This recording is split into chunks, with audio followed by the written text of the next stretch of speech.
name is Ken Fussner, National Sales Manager with Rulon International. I'd like to take a moment and just kind of describe and show how we install our linear open or linear closed clip rail system. So here in my hand is a typical board. It's 3 3/4 wide, fiber felt factory attached spacer, and then you'll notice I have a tongue on this end, and then we have a groove on the other end. So a typical board will come out what we call random length, T and G, which means tongue and groove ends, with the fiber felt pre-attached, with the grooves on the back of the board.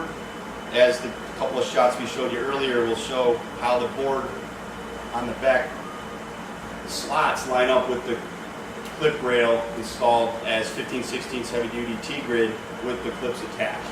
So right here is a piece of our what we call clip rail, which is 15/16 heavy duty T-grid with factory attached clips that are stamped into the grid that allow for positive alignment of the boards for the system that you're installing. So we offer this in a 4.5-inch module, which is our linear open. We offer this in a 4-inch module, which is our linear closed.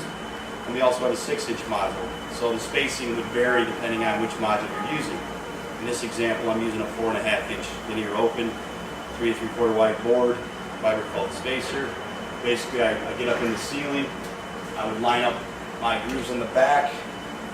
Be careful as stepping up on the ladder here, and I would make sure my board's seated properly in the groove. I can take my clamping tool, which might be hanging in the ceiling for me, ready to go. Just slide that up over the top of the grid.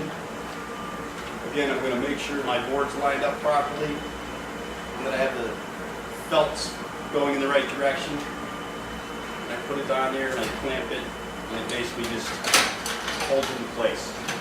And now what I do is I want to put this up and over to show you that now it's basically clamped into place.